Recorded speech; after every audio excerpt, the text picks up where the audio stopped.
So, as we ended last time, we said despite Earnshaw, which says you can't have these Lewis structures, might there really be shared pair bonds and lone pairs? And how do we know? We have to look or feel. So last time we tried feeling with scanning probe microscopy, AFM, STM, SNOM. They're really great. You can see atoms, you can see molecules, but you can't see bonds. Okay, so what's the key word here? Lux, right? So maybe we'll see it if we can't feel it. Now, this is the entrance to this building, the old delivery entrance out on Prospect Street. And you know, there's interesting stuff all over the building. Up here on top, there's a fluted filter paper and a funnel. But hidden back in the shadows is something that's a little surprising to you, back there, which is a microscope. What science do you associate that with? Biology, not chemistry, right? What's it doing? Well, at least it's back in the shadows, right? But maybe the eyeball up there says we can see the things we can't feel, okay? This is a picture. Does anybody recognize this? You know when it came, what it's from? It's from Robert Hooke's great book, Micrographia, from 1665. It's a wonderful book. The page is about this big. And imagine the people who had fleas seeing that for the first time. It's exquisite, this drawing. And he said in the book, but nature is not to be limited by our narrow comprehension. Future improvements of glasses may yet further enlighten our understanding, and ocular inspection may demonstrate that which as yet we may think too extravagant either to feign or to suppose. So if he had a microscope that could do that in 1665, we must have a microscope now that's powerful enough to see bonds, right? And in fact, we do. In fact, there's a brand new one that they promise will come online next Tuesday in a room about 100 yards over that way. The trick it uses is the same one Newton used to measure the distance of the air gap for Newton's rings, or that Hooke explained by the pulses, right? And it's interference that comes from scattering. So you've seen oil on water, thin layers of oil on water, and you see rainbows in them. Why? Okay, so light comes in and scatters from two surfaces that, let's say, are 200 nanometers apart. Okay? So the path difference between the one that reflects from the top and the one that reflects from the bottom, the difference is 400 nanometers. One goes 400 nanometers further than the other. Now, suppose that happened to be one wavelength, right? Then, if that purple light that came in, one going further than the other, they would come out exactly one wave apart. So it would be as if it were a single wave, and they would reinforce one another, and you'd see the purple light strongly, okay? But if the wavelength difference were if the path difference were half the wavelength, like for red light, uh-oh. What do we do here, Elaine? Better get it quick before something comes up. You're a good sport.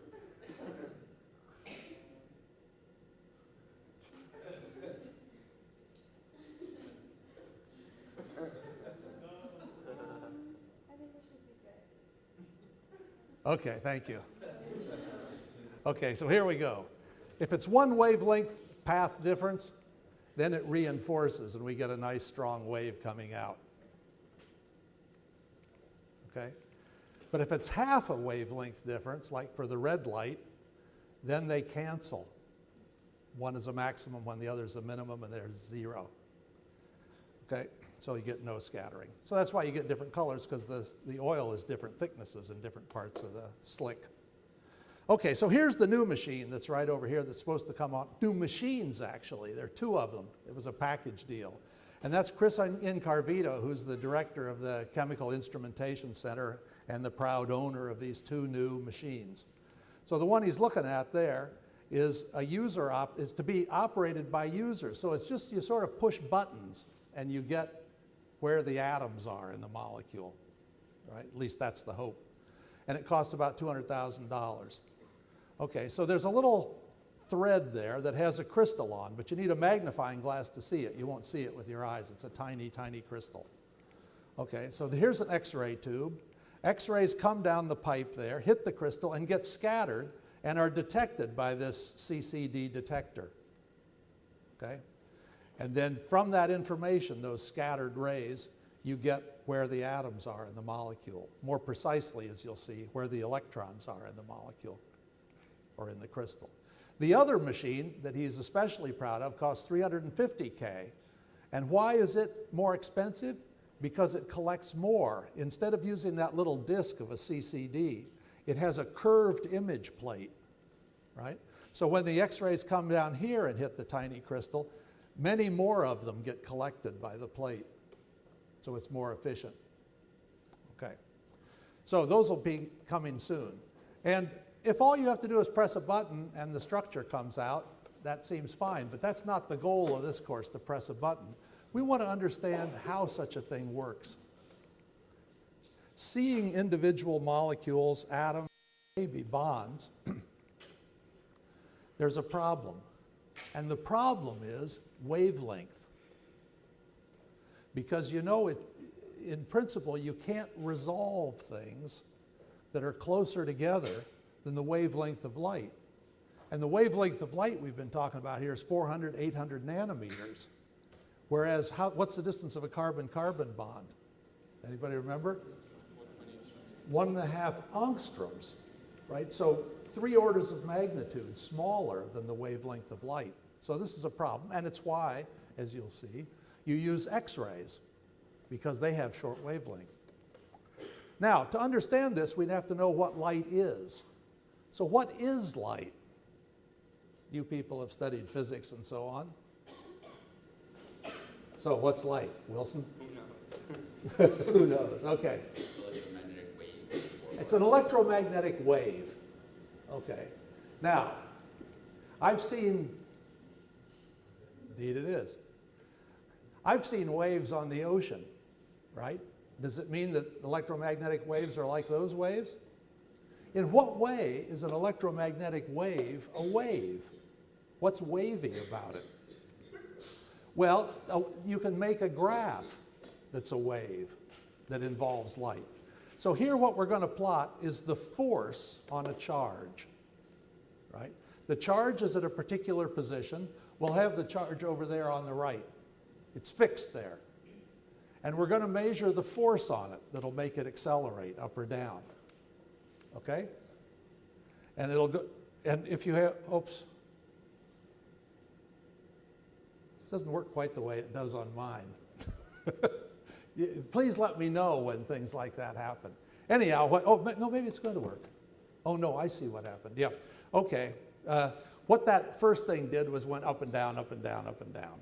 Okay? But if you plot it then as a function of time, it's a wave, right? The field at a particular point as a function of time is a wave. It goes up, then down, then up, then down. Okay. Now, so we plot the field or the force on a charge at one position as a function of time. But there's another way of making a plot that also shows light as a wave, which is to show the field at different places at the same time, right? So we're going to change it. And now the horizontal axis is the position, but it's at a particular instant. So as the thing goes along, there are different forces at different positions. Okay? And that, again, that will be a wave. So that's the sense in which light is a wave. Light is, and what is it that we're plotting? We're plotting the electric field. So light is associated with an electric field that goes up and down, right? And you can plot it in time or in space and get a wave. So that's the sense in which it's a wave. It's also, incidentally, a magnetic field. It's electromagnetic. That Maxwell dealt with things like that. And there's a magnetic field perpendicular to the electric field, but we don't care about it, at least not until next semester when we talk about nuclear magnetic resonance, because the electric field is so much stronger in its effect on molecules. Now, its effect is on charges, on electrons, on protons, okay, therefore on nuclei. Now, accelerated electrons scatter light. So here comes the light in. We'll see if this works. Okay, so it makes the electron go up and down as the light goes by.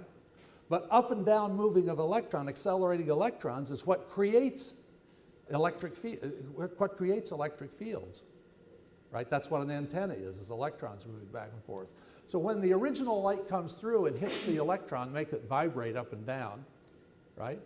That electron vibrating emits radiation, electromagnetic radiation, in all directions except this direction, and stronger the more you're perpendicular to the direction it's going up and down. But anyhow, it scatters the light. So most of the light still goes through the direct beam, but a little bit of it gets scattered. Much less would be scattered. I mean, a single electron wouldn't scatter very much. You need lots of electrons to scatter a lot, and they have to be cooperating. Okay? Now, you tell me, why are we interested in electrons scattering light? There are just as many protons in a sample as there are electrons. Why don't we worry about the protons scattering the light? Electrons are a lot less massive, so they more easily. So what? They move a lot more easily. The electrons are what moves. You need the moving charge to generate the scattered light. The lightest positive charged things are, of normal particles, are 1,000 times heavier than the electrons. So they don't move very much. It's the electrons that scatter the light. So with X-rays, you see electrons, not nuclei. Okay, they're too heavy. Now, you need a lot of electrons to scatter enough to see. And they have to cooperate, right? So here we have ripples on a pond. You've all seen that kind of thing with a little bit of rain falling. And so suppose you had two spots that are generating ripples, two electrons, let's say, and they give off circular waves here in 2 dimensions, and they interfere with one another. But you can see a pattern is emerging. And when you're very, very far away from these compared to the distance between the electrons, as indeed you are in these samples we're talking about, where you have an infinitesimal crystal and the detector plate is a substantial distance away, right? The electrons are really close to one another. So you're way, way, way far away on the scale of the distance between the electrons, okay? And now you can see what pattern there is for high points and low points for waves, okay? Because you can see here that there's a pattern like that that goes along the maxima. Everybody see that? And halfway in between those dashed yellow lines, there's no change at all. Nothing's happening there, right? And if you go out very, very far away, you can see that asymptotically these approach these straight lines that originate between the electrons, or on the crystal in a real case. So what you have coming out of the crystal are straight rays of light, X-ray light, okay? And the angles at which they come out depend on where the electrons are. If the electrons are closer together or further apart or displaced in this direction, you'll get different patterns of the ripples. So somehow it must be possible, or there must be a connection between the positions of the electrons and where these rays are coming out, right? And if you can go backwards to go from where the rays come out to where the electrons were, then you've solved the problem, right? You're not creating an image the way you would with a normal microscope. You're trying to interpret the scattering. So the angular intensity distribution at great distance depends on the scatterer distribution at the origin, that is in the crystal. Now, if you have normal light and a lens like Hooke's microscope, then you can use these lenses to refocus it. So the same information is coming out. The sample there is emitting these rays, but a lens collects them and refocuses them to make an enlarged image that you then observe. The problem is that you can't do that with X-rays. People are making efforts now with nanofabrication kind of things to make things that will act like lenses for X-rays. And they've made some steps, but nothing like you would need to actually observe electrons in a crystal. Okay? Be sure to read, there's a web page. Have some of you read it so far? That has to do with what I'm lecturing on now, which will help you a lot, I think. So look for that. So we're interested in seeing molecules, atoms, bonds collectively by X-ray crystallography. That is, we're not seeing the image of individual electrons. We're seeing the scattering that comes from all the electrons acting together. So we're not seeing them one at a time. We're seeing something collective about them. So that, for example, a real sample, or a sort of fake sample, of benzene, which had a bunch of 6 carbon atoms in a ring, might look like this at any given time. It's sort of regular, but things are a little bit one way or the other, vibrating and so on. Okay? Now, you wouldn't see this in X-ray because everything is cooperating in what you're getting. You'd see some sort of average of all of them, and it would be a little bit smeared because of that. Right? You don't see, with scanning probe microscopy with these sharp tips, you actually can feel individual atoms, and if one atom is someplace else, you'll see it, or feel it there. That's not true in X-ray. You see an averaged structure, and it's averaged in 2 ways. There's blurring from motion and from defects. There's one benzene molecule missing there. It's time averaged because it took you time to collect this information. With synchrotrons and really, really intense beams, people are trying to get faster and faster data collection. But still, what you see is time averaged on the scale of how fast atoms are moving in your sample. So it's time averaged what you get. And it's also space averaged, right? It's as if you put them all on top of one another. That's what you would see. But some are displaced a little one way, the other, and so on. So it's a little fuzzy. Okay? And this is an advantage for scanning probe microscopy, which operates in real space, actually feels individual things. Okay, so X-rays were discovered in 1895 by Röntgen using Crookes's tube that we talked about. Okay, he took a picture of his wife's hand there, Frau Röntgen's hand, in 1896. But what he sees is not a picture that you can blow up like with a microscope, because it's just a shadow. All the bones do is stop the X-rays that are going through. So you don't get something that's enlarged. Right? You're not going to be able to use it the way you use medical X-rays. Okay. But in 1912, Max von Laue invented X-ray diffraction, right? Which is this scattering and not trying to focus things, not using a shadow, but looking at these rays that come out and try to figure out from them something about what the atoms were. And that's his diffraction picture. That's what you'd see on that. Remember there was that round CCD plate that's on this new machine?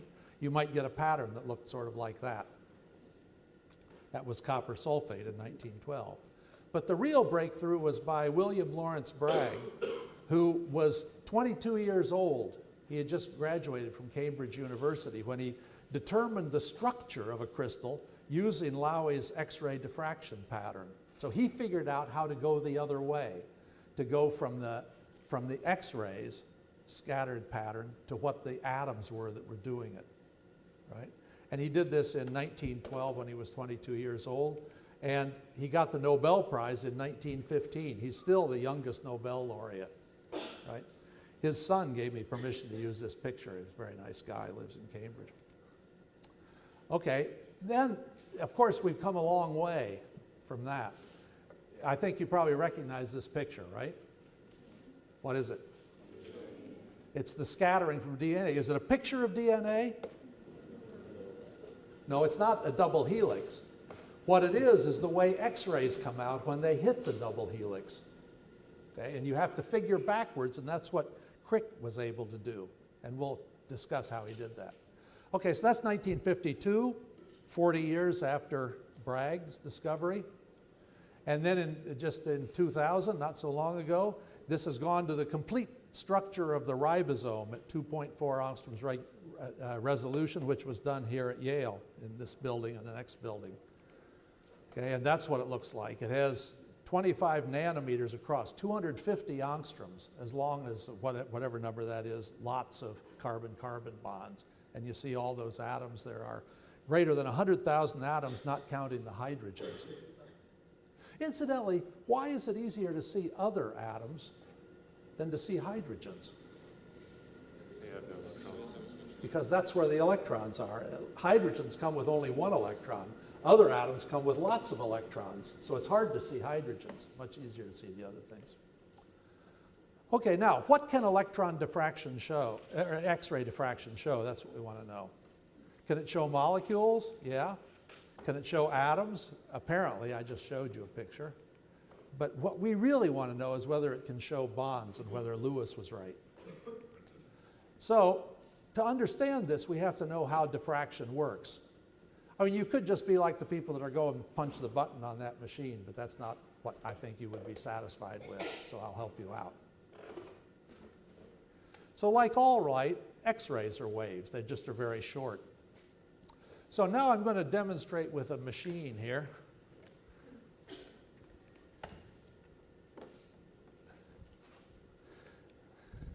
Which was designed for an overhead projector, but I believe it's going to work here.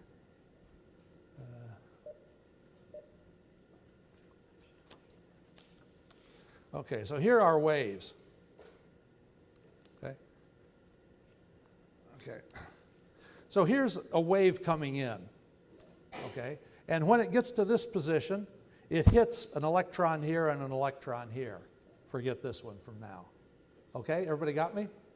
At a given time, these two electrons are being pushed up, then they're going to be pushed down as this wave passes by. Okay, now as those two get pushed up and down, they give off waves in almost all directions for our purposes, okay? So they give off waves in all different directions, right? Now notice the part of that scattered X-ray that goes straight forward in the same direction the original light came in is bound to be in phase with one another, right? And we can test that with this line here, right? Because if they're going right straight ahead, this one is a maximum when this one is a maximum. Everybody with me on that? And it'll keep that. So you'll get scattering by both of them cooperating coming out if it's straight ahead. But how about if it's at an angle? Okay, so I can push this up and change the angle. How about at that angle? How much light is going to be coming out from these two electrons? None. They exactly cancel each other, right? But if I go to this angle, now they're just as strong as they were originally, right? And then it'll go weak, weak, weak, weaker, weakest, nothing. Then stronger, stronger, stronger, stronger, very strong. Weaker, weaker, weaker, weaker, weaker, zero. So there'll be a modulate, as you go out at different angles here, going either up or down, it'll be strong, then nothing, then strong, then nothing, strong, then nothing, right? So now what will determine how frequently these angles recur at which reinforcement occurs? Is that clear, the question? What determines the angles? Yeah. Pardon me? The wavelength. Obviously the wavelength. What if the wavelength were very, very, very short? Then you'd get lots of them. You wouldn't have to move very much before the next one came in, right? They were very, what else determines it besides the wavelength? Yeah, John? The distance between the Sorry, the distance. That's what we're really interested in, is using this, knowing the wavelength of the X-rays, using this to measure distance. Okay? Now, let's forget the one on the bottom here. Let's put this one in. Okay? Now, okay, for reference, let's look at the bottom a second. So the first reinforcement came here between the top one and the bottom one. Everybody with me? How about for the top one and the middle one? Where did the first one come? You had to go to a higher angle there to get reinforcement between the top and the middle, right? So the closer things are together, the fewer the angles are. Everybody with me on that? You notice that's a reciprocal relationship. The closer things are in what we call real space, the distance between the electrons, the further apart are the rays that come out in angle. okay? So it's backwards. Closer together, further apart in what's called reciprocal space.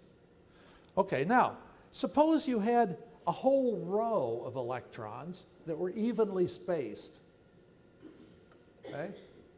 So here's the first, the second, the third. Now we'll take all three of them, right? And what you notice is that as we go out, it gets weaker, weaker, weaker, weaker, weaker, weaker, weaker, weaker, weaker. Now, when we get to the angle here, where the first and the third were very strong, what do we see now? The one in the middle cancels the first one. And if it were a very long row of them, the fourth one would, here the second one cancels the first one, the fourth would cancel the third, the sixth would cancel the fifth, and so on, and you wouldn't get anything, right? But then you'd get it again when you got to the second. The one that would have been the second angle, if it was just 1 and 3, right, will be strong because this one halfway in between will reinforce, right? So closer together, further apart. And if you have a whole row of equally spaced things, they'll all be together according to whatever the distance between successive ones is. Yes, Shai? What are the chances that electrons are spaced evenly? What could cause electrons to be spaced exactly evenly? A crystal. X-ray crystallography, right? So that's why you use crystals. Okay, that's what we want to say here, I think. So let me turn that off for now. There we go. Now, if I can handle this thing. There we go. Back in business. Okay, so that's the wave machine. And if you want to do it in the privacy of your room, you can go to this website at Stony Brook and download something that allows you to run a Java applet that does sort of this kind of thing. If you blow it up in there, the waves look sort of funny there at the atoms. And the reason is because you're measuring the phase perpendicular to different directions of the wave. That's just to help you out if you try this and are confused by that. Okay, now, so suppose you have just an arbitrary set of electrons and the waves coming in and hitting them. What directions will you get reinforcement in? Well, there are 2 directions that you're guaranteed, no matter what the spacing is, okay? And that's this. Here the light comes in and goes out. So the direct beam, you have the same path because one of them gets hit earlier but has a longer path coming out, and the other one gets hit later but has a shorter path coming out. So they're guaranteed to be exactly in phase if they're scattering straight ahead, okay? But only a little of the light is getting scattered. Most of it is the direct beam, so you don't even notice the difference from that. So that's not very exciting. But there's another angle at which you're sure that these two are going to be in phase, and that's this angle. Now, how do we get to that angle? I've lost some of the, since you downloaded it, there's some more stuff in here now. But, so now I can't quite remember, let me just try. Okay, so this blue line here is called the scattering vector. And that's how different the arrow coming out is from the arrow going in, right? That's just a funny mathematical or geometric thing that people have defined. They call it the scattering vector, right? Now, this length is exactly the same as that length. This length is exactly the same as that length. And when you turn at a given angle, those two will, the vector between those will be perpendicular to the direction they're going, and they'll be in phase again, right? And if you draw the line that connects the 2 points, right, notice the scattering vector is perpendicular to that line. So you say that this incoming wave was scattered perpendicular to this line. That's how a mirror works, right? The things that are in that angle is called the specular angle, because speculum is the Latin word for mirror, right? So you're bound to get reinforcement at the specular angle, and you know that from having looked at mirrors. Okay. Now, suppose there were another electron on that same line or plane. Okay. For the same reason, it's guaranteed to be in phase. So everything on that plane will scatter in phase at that particular angle. They'll all reinforce one another. Great. So all electrons on a plane perpendicular to the scattering vector scatter in phase at the specular angle. Now, suppose you have a whole bunch of electrons and you have to figure out how they're going to reinforce or cancel one another. There's a trick you can use. You see if you can discern a set of planes that are evenly spaced that contain all or almost all of the electrons you're interested in. Okay, now if you look at this pattern, you can see that there's a set of planes equally spaced that passes through all of them. Can you perceive it? There, okay? There are 3 electrons on the first plane, 4 on the second, 2 on the third, and 1 on the fourth. Okay? Now, why is that handy? Okay, so there's the scattering vector perpendicular to these planes, and all the electrons on any one plane will scatter in phase with one another. Okay, so it's as if there were a single electron 3 times bigger, right? Or 4 or 2 or 1 on those successive planes, because they're all going to be in phase with one another. So we could pretend they're all at one point on any given plane. Okay, so now all we have to worry about is the phase relationship from one plane to the next. Got that? If they were in phase from one plane to the next, as well as on the planes, then everything will be in phase, and you'll get really bright reflection coming out of that scattering angle. Okay? Now, so let's think of, so it's as if we had these collected electrons all lying on the scattering vector, and we want to know whether they're in phase with one another. Okay, so here's light that comes in and out at a certain angle from the first one. 3 electrons worth of scattering from that, the ones that were on that plane. Okay, and 4 from the second plane. Now are the 3 and the 4 in phase with one another? What condition would have to apply in order for those to be in phase with one another? They have different path lengths. But if the paths differ by an integral number of wavelengths, then they'll be in phase with one another and reinforce. Okay? So there's the path difference in red. If that happens to be, suppose the wavelength of the light and the angle of the scattering, which also determines that path difference, as you can see, suppose that the wavelength and the angle are such that that happens to be one wavelength. Okay, so those are in phase with one another.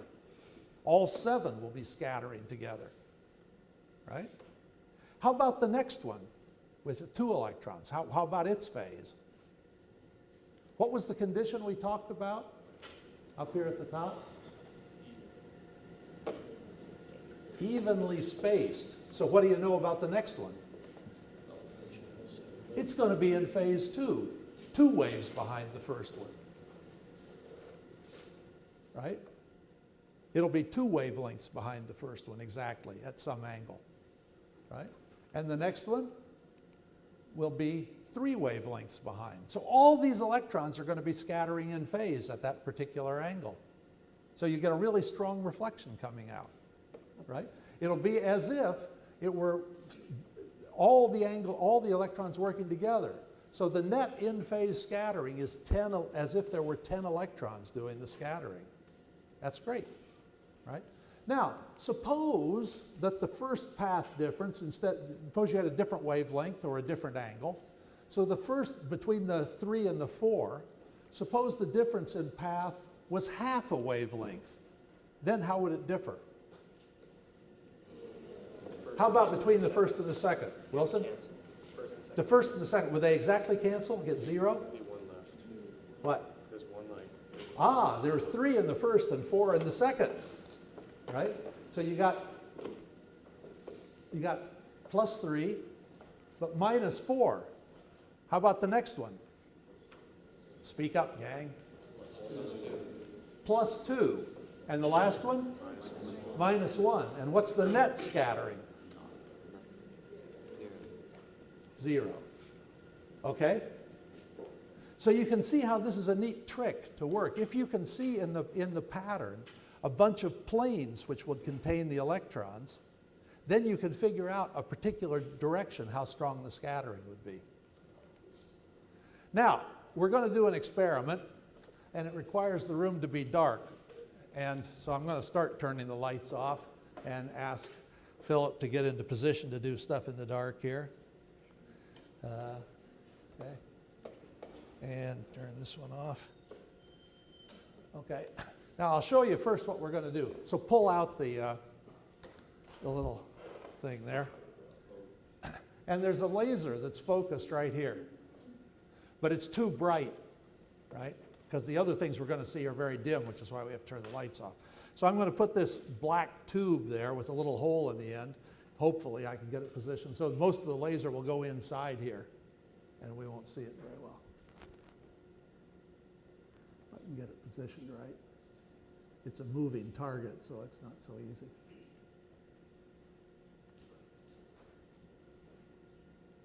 Okay. Now, so here's the view from the ceiling. There's the screen. And this laser is coming from the back of the room and hitting the screen right here. Okay? Now, what Philip is going to do is put things called diffraction masks, which are just slides, 35 millimeter slides. And he's going to put them in the path of the light. And that's the distance from Philip to here is 10.6 meters. Okay, I measured it. Okay? And so put in the first slide, please. And see this? Those are all deflections at different angles. And what's doing the scattering is a slide that looks like this. Okay, a jail window, right? Okay, so what it's giving is a row of dots. Now I'm going to ask Philip to do 2 things here. First, rotate the slide around this axis. So rotate it like this. What do you think will happen? Right, you see, right? It's perpendicular to the direction of the row of spots is perpendicular to the direction of the lines. Okay? And now I'm going to ask him to do something else. I'm going to ask him to twist the slide like this, which changes the effective distance between these. And notice what happens is he makes them closer. Twisting makes them look closer together, right? What happens to the spots? Does that surprise you? No, you said reciprocal. That's that reciprocal relationship. When things get closer together, the angles get bigger. Okay, now things are going to get darker here, so I'm going to do some things. Turn that out, and also get the room light. Well, no, I want to show you something here first. Okay, so I'm going to show you what the masks are going to be, and then we'll show you the effect from the masks. Okay, so the next, so here's a question for you to work for homework. What is the spacing of the lines on Philip's slide? How far are the bars in the jail window apart on that slide? In order to give a spacing here, oh, I did the wrong, I was premature with that. In order to get that 10.8 spacing, 10.8 centimeter spacing here, at a distance of 10.6 meters with 63 nanometer wavelength light, okay? You can use that to find the distance between the bars on his slide. And I want you to do that because if you can do it, then you understand how this works. Okay, but the next one he's going to show, not yet, but he'll put it in, is one that's a similar spacing, but of pairs of lines. There's a pattern being repeated, pairs of lines, okay? And then he's going to go to a whole bunch of hexagons of dots, which we will call benzene. But it's not exactly like benzene would be, a benzene gas, because they're all oriented exactly the same way, right? So it's oriented benzene. That's the next one we're going to look at. And then we're going to look at this one, which is also oriented benzene. Can you see the difference in the pattern between the one on the top and the one on the bottom? Those red lines are a hint. They're connected. In the bottom, they're all pairs of hexagons that are distributed randomly, where in the top, they're individual ones. Now, then he's going to show you this one. How's that different? It's quartets of hexagons. And finally, he's going to show you this one, which is a crystal of hexagons. And in a crystal, they truly would be oriented. Okay? And then we're going to, the pièce de résistance at the end of this sound and light show is going to be that. You know what that is? It's a light bulb filament that he's going to hold up in the path of this. So a helix. Okay, now we're ready to do the trick. So we'll mute that and do this. And if you have a laptop open, you'll need to close it because it's not very bright, so we have to make it as dark as possible. And I have to find my way back there and close my laptop. Okay, you ready, Philip? Okay, so first it's going to be pairs of jail bars. So how does it look different from what we saw before? Like triplets. It's the same kind of dots, but their intensity is modulated. They're not just they're not just all the same or slowly dying away as you move out to right or left. They come in a pattern. Okay, now let's do the next one. This is the one that's benzene, right? But randomly, a random collection of benzene. So how would you describe that? Snowflake. It looks like a snowflake. Oh, my laptop has come on. Go figure. I'm putting things to cover the lights up here. My wallet. Okay. Okay, so it's a snowflake. Now we're going to look at pairs of benzenes.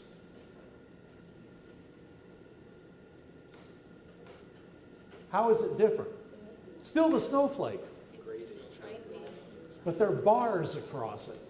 Everybody see that? Can we stop the green blink back there or put something across it? That's good. Okay, now we're going to do quartets of benzenes. How does that look? How would you describe that? It's now got bars going in both directions, right? Not just horizontaloid, but also verticaloid. They're actually vertical, I think, but not quite. Okay, now the lattice of benzenes.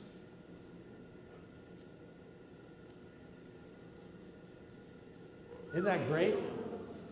So it takes it's the same underlying pattern, the snowflake, but it concentrates all the light that would have been spread out into very, very fine points. Remember when there was just pairs, we put bars across, but it was the same amount of light coming out so that it got focused, sort of. And when we have a whole lattice, it gets fabulously focused. I can see things quite far out from the middle here because I'm so close to the screen. I'll hold my hand up, but you can't see my hand. Okay? They go way out. So that's what a crystal is. The crystal takes the same underlying pattern that comes from the molecule and focuses it into intense points at many, many angles. And so it's like looking at the scattering from a single molecule, but looking at it through a pegboard. You know what a pegboard is? In a tool shop, you used to put a pegboard up. It's a piece of masonite or something that had holes in it regularly, and you could put little hooks in it to hang your hammer and your saw and whatnot. So it's as if you're looking through such a pegboard at that underlying pattern. And now we're ready for the pièce de résistance, which is the light bulb filament, which is hard to see. This is why we really needed the lights out. We needed it for the snowflake too because it was so. So what do you see from a light bulb filament? You see an X, right? People in the back see the X? And there are dots along the arms of the X. Okay? So that does it. You can open your laptops again now and we'll try to get some lights back on. Sorry for straining your eyes.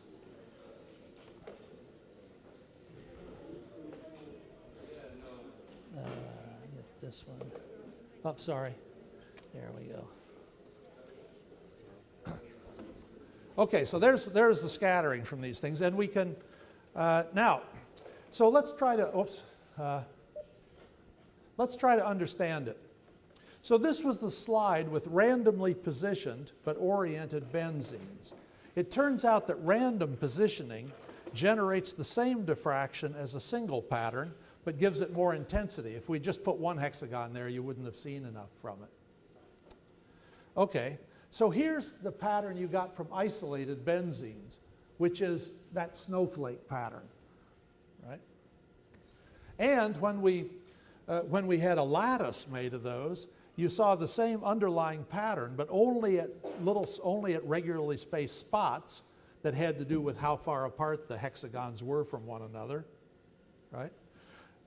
And much more intense because all the light that would be scattered all over the screen here is focused in those little dots. Okay, now the thing that generated this snowflake was benzene, or what we're calling benzene, a hexagon. Okay, now, can you see what we need in order to understand? What do you look for in order to see what directions will give you scattering? Ah, sorry. I was having so much fun we went over. So we'll talk about this next time. Thanks. Layers of oil on water, and you see rainbows in them. Why? Okay, so light comes in and scatters from two surfaces that, let's say, are 200 nanometers apart. Okay? So the path difference between the one that reflects from the top and the one that reflects from the bottom, the difference is 400 nanometers. One goes 400 nanometers further than the other. Now suppose that happened to be one wavelength, right? Then if that purple light that came in, one going further than the other, they would come out exactly one wave apart. So it would be as if it were a single wave, and they would reinforce one another, and you'd see the purple light strongly, okay? But if the wavelength difference were if the path difference were half the wavelength, like for red light, uh-oh. What do we do here, Elaine? Better get it quick, or something comes up. You're a good sport.